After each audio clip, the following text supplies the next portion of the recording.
What if the one food sitting in your refrigerator right now, a food that costs less than $1 that has been part of human breakfast for thousands of years, is either quietly helping you manage your blood sugar or silently making things worse?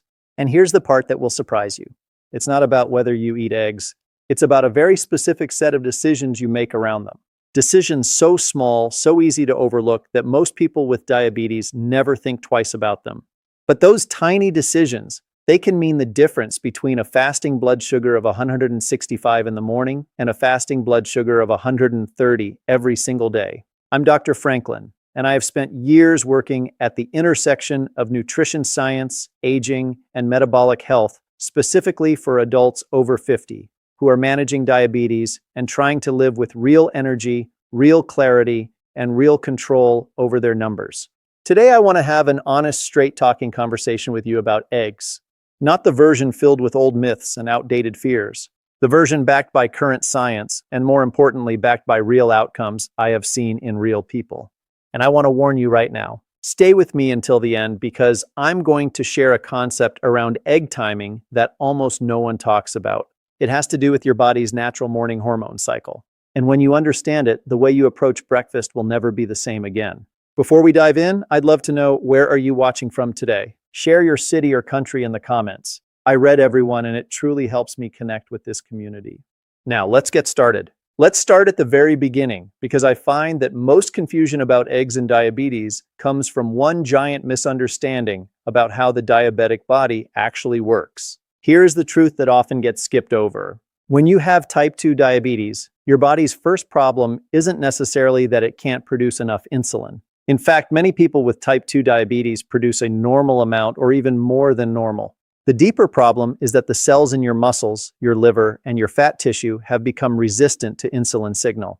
Your body is shouting the message, but the cells have turned down the volume. They've gone partially deaf. Now, why does this matter for eggs? Because what you eat for breakfast, specifically how much protein you pair with carbohydrates, has a direct and measurable effect on how sensitive your cells remain to insulin throughout the rest of the day. Here is what the research is consistently showing us. Eating high-quality protein in the morning helps reduce what scientists call the postprandial glucose spike. That's the sharp rise in blood sugar that happens after a meal. Protein does this in two powerful ways. First, it slows gastric emptying. That means food leaves your stomach more slowly and sugar enters your blood more gradually, like a slow, controlled drip rather than a sudden flood. Second, certain amino acids in protein, particularly leucine, which eggs are rich in, actually stimulate the pancreas to release insulin in a more timely and proportionate way. In other words, protein helps your insulin response become more precise rather than chaotic. 2 large eggs contain approximately 12 to 13 grams of complete high-quality protein. Complete means it contains all 9 essential amino acids your body cannot manufacture on its own. And here's what makes eggs especially remarkable. Their glycemic index is essentially 0. They do not raise blood sugar by themselves, not by a single point. And this is important, that 0 only stays at 0 if you handle them correctly. The moment you start frying them in butter, stacking them on white toast, or pairing them with sweetened juice, that protective power begins to erode. Not because the egg changed, because what surrounds it changed. Now, let me address the elephant in the room, cholesterol, because I know what some of you are thinking. You were told, probably by a doctor maybe 10 or 15 years ago, that eggs raise your cholesterol and are dangerous for your heart. And if you're living with diabetes, which already increases cardiovascular risk, you took that advice seriously. You gave up eggs. You switched to oatmeal and fruit. You thought you were making the safer choice. Here is what the science now tells us. And I want you to hear this clearly. For the vast majority of healthy adults, including most people with type 2 diabetes, dietary cholesterol, the cholesterol you eat in foods like eggs, has a minimal effect on your blood cholesterol levels. The bigger drivers of harmful LDL cholesterol are refined carbohydrates, added sugars, and trans fats, not eggs. In fact, research published in the American Journal of Clinical Nutrition found that whole egg consumption improved what scientists call cholesterol efflux capacity. That is the ability of your HDL, your good cholesterol, to actually remove harmful cholesterol from your artery walls and carry it out of your body. And a 2025 randomized controlled trial from the same journal found that when 2 eggs per day were eaten as part of a diet low in saturated fat, LDL cholesterol actually decreased compared to a high saturated fat diet without eggs. What that tells us is something very important. The problem was never the egg sitting in your refrigerator. The problem was what we were cooking it in and what we were eating alongside it. What does that mean in plain English?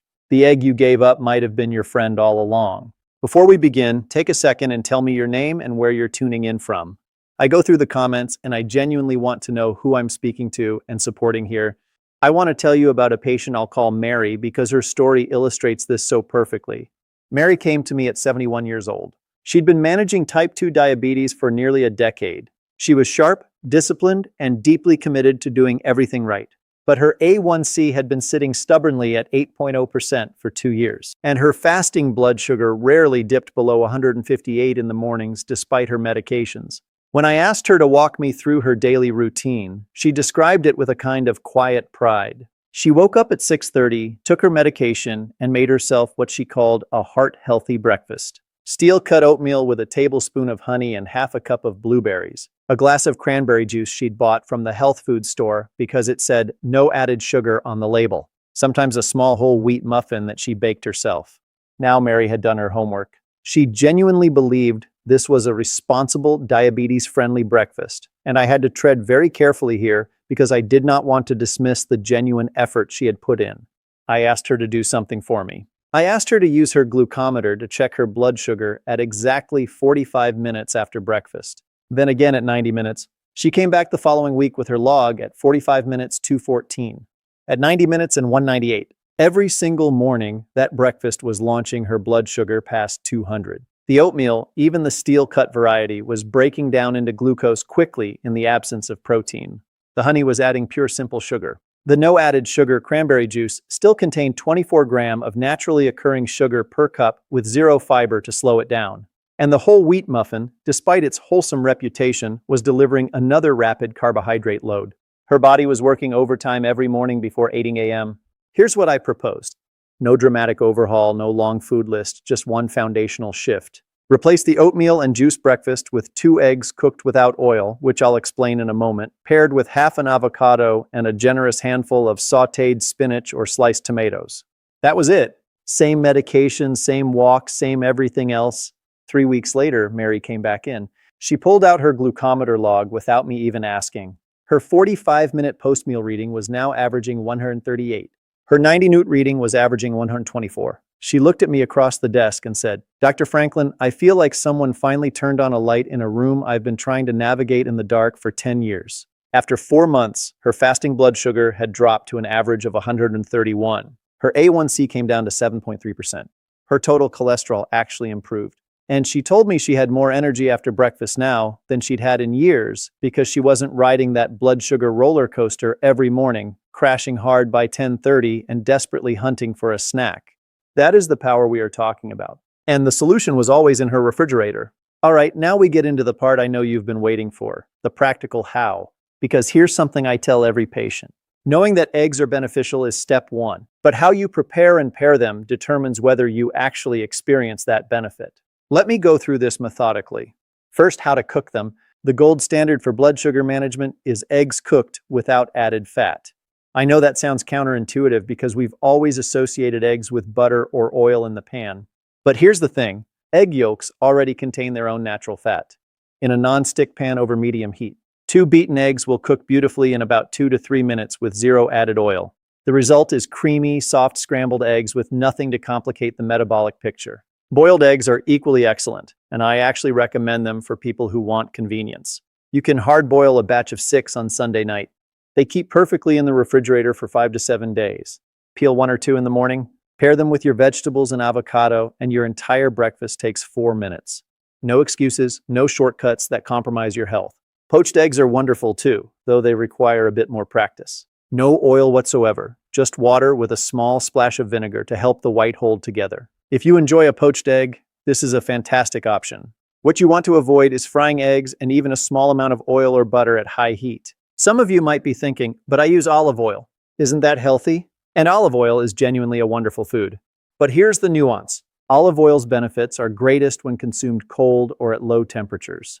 When you heat it to the temperatures needed for frying, you're diminishing those benefits and adding a significant caloric and fat load that, in the context of diabetes, can temporarily worsen insulin resistance at the cellular level. Save your olive oil for salads and drizzling on vegetables. Second, what to pair them with.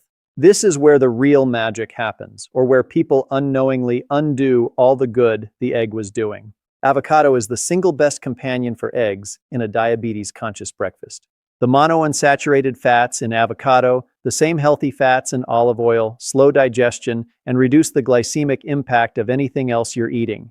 They also support heart health, which matters enormously for people with diabetes. Half a ripe avocado alongside 2 eggs is a combination that is filling, nutritious, and genuinely stabilizing to blood sugar. Spinach is your next best friend, and I want to give you a specific reason. Spinach is one of the richest dietary sources of magnesium. Studies have consistently found that people with type 2 diabetes tend to have lower magnesium levels than people without diabetes. And low magnesium is directly associated with poor insulin sensitivity. Eating spinach regularly, especially with a protein-rich meal, is one of the simplest ways to address that gap.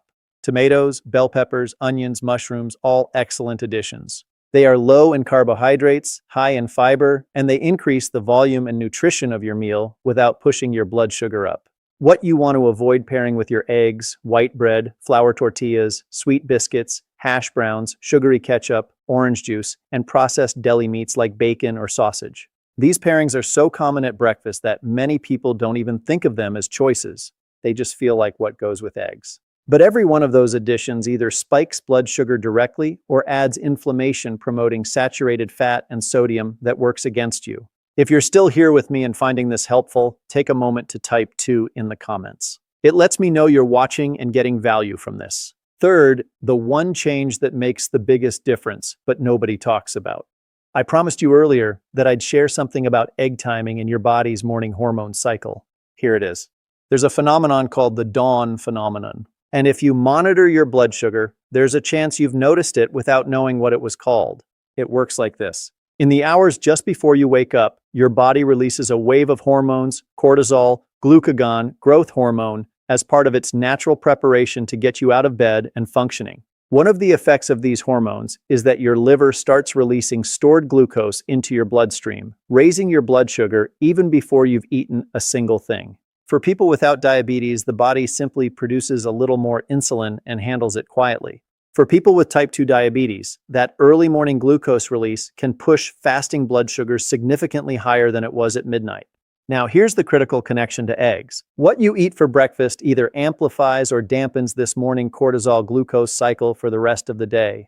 A high carbohydrate breakfast essentially layers another glucose load on top of the one your liver already delivered. A high protein breakfast, eggs being the star, sends a calming signal to your metabolic system. It feeds your muscles without triggering additional insulin surges, and it dampens the inflammatory response that cortisol can trigger. The practical implication: eat your eggs within 30 to 60 minutes of waking up. Don't let that morning cortisol window run unchecked. Give your body protein early, and your blood sugar curve for the rest of the day will be measurably flatter. If this is helping you understand your body in a new way, make sure you subscribe and join us. I share simple science-backed habits like this every week to help you stay in control of your health. I want to tell you about a gentleman named Robert, 66 years old, a retired school principal who came to me with what he called stubborn morning numbers. His fasting blood sugar was consistently between 145 and 165 despite reasonably good daytime control. Robert was already eating eggs for breakfast. Good for him. But his dinner every night was a heavy carbohydrate meal, rice or pasta or bread with whatever protein his wife cooked. And around 9:00 p.m., he'd often have a small bowl of cereal because he was slightly hungry before bed. I introduced him to what I call the evening egg strategy, and I want to share it with you because it addresses exactly that fasting morning number. When you eat a significant carbohydrate load in the evening, your liver has an abundance of glucose to work with overnight, and it tends to over-release stored glucose in the early morning hours. But when you replace that evening carbohydrate load with a protein-centered meal, particularly eggs, your liver's overnight behavior changes. It has less glucose to work with, so its early morning release is more measured and controlled. I asked Robert to try this 3 nights a week. Replace his usual evening carbohydrate heavy meal with a toe egg omelet packed with vegetables, spinach, peppers, mushrooms, whatever he had, accompanied by a small green salad with olive oil and vinegar. No bread, no rice, just eggs and vegetables. 3 nights per week. That was all. After 3 weeks, his average fasting blood sugar had dropped from 158 to 137. He was stunned. His primary care physician at his next appointment looked at his home glucose log and asked what medication he'd changed. Robert told him, "I started eating eggs for dinner 3 times a week." The doctor actually laughed, not unkindly, but with genuine surprise, because we are simply not taught to think of food as having that kind of targeted, measurable impact, but it does. Now, an important point I want to make clearly because I take this seriously. If you are on insulin therapy, a significant change like adding high-protein meals in the evening can affect how your insulin works overnight. Please, before you make dietary changes this significant, have a conversation with your doctor or your endocrinologist. Tell them what you're planning. Ask them if any dose adjustments might be needed. Good communication with your healthcare team is not optional. It is part of the strategy. Let me quickly pull together the most common mistakes I see people with diabetes make around eggs, because avoiding these alone will move the needle on your numbers. Mistake 1, cooking in oil or butter. The egg has its own fat. Cook it dry in a non-stick pan or boil it. Simple. Mistake 2, pairing with refined carbohydrates. White toast, corn tortillas, biscuits. These undo the protein benefit almost immediately. If you want something alongside your eggs, choose half a slice of true dense, whole grain bread with visible seeds eaten after the eggs, not before. Mistake 3, drinking juice alongside. Even fresh squeezed 100% natural orange juice delivers a significant glucose hit with no fiber. Eat the whole fruit if you want the vitamin C. Don't drink the juice. Mistake 4, throwing away the yolk. The yolk contains choline for liver health, vitamin D for insulin sensitivity, lutein and zeaxanthin for eye protection, and B vitamins for nerve function. People with diabetes need every single one of those nutrients. Eat the whole egg. And if you've made it this far and you're getting value from this, type the number 4 in the comments. It's a simple way to let me know you're here and following along. Mistake 5, eating eggs too late in the morning. Remember the dawn phenomenon. Get protein into your system within 30 to 60 minutes of waking to dampen that early cortisol glucose surge. Here is your simple ready-to-eat plan starting tomorrow morning. Wake up. Within 30 to 60 minutes, prepare 2 eggs scrambled without oil or hard-boiled from the batch you made the night before. Pair them with half an avocado and a generous portion of any non-starchy vegetable, spinach, tomatoes, peppers, or mushrooms. Drink water or unsweetened herbal tea. Eat the eggs and vegetables first. If you need a small piece of whole grain bread, eat it last. That is it. Nothing exotic, nothing expensive, nothing that requires a special trip to a health food store. If you want a mid-morning snack, a single hard-boiled egg with a small handful of walnuts or almonds is your most blood sugar stable option. It will hold you through to lunch without a crash. I want to close with something Mary said to me at her 6-month follow-up appointment. I asked her how she felt about the change she'd made. Not just the numbers, but how she felt waking up in the morning. She thought about it for a moment and said, "For the first time in years, I'm not afraid of my breakfast. I used to dread checking my blood sugar after I ate because I always knew it was going to be high and I never understood why when I was trying so hard. Now I check it and I feel proud. Not of the food, of the fact that I finally have the right information." That sentence stayed with me because that's what this is really about. It's not about eggs. It's about giving you back a sense of agency over your own health. It's about replacing fear with knowledge and replacing frustration with a strategy that actually works. Your body is not your enemy. It has been doing its best with the signals it's been given. When you give it better signals and the right protein at the right time, paired with the right foods, it responds sometimes faster than you'd ever expect. Start tomorrow morning. 2 eggs cooked without oil, half an avocado, a generous pile of vegetables. Eat within an hour of waking up, then come back here next week and tell me in the comments what your numbers looked like. If this video gave you something real today, a new angle, a new idea, one thing you didn't know before, please give it a like. It takes 1 second and it tells me that this kind of content is worth making more of, and share it. If you know someone, a spouse, a sibling, a friend who is struggling with their blood sugar and feels like they've tried everything, please send them this video, because sometimes all it takes is one piece of information arriving at the right moment to change everything. This video is for educational and informational purposes only. It is not intended as medical advice and does not replace the guidance of your personal physician or healthcare team. Always consult your doctor before making changes to your diet, especially if you are taking medication for diabetes or any other condition. I'll see you in the next one. Take care of yourselves. You deserve it.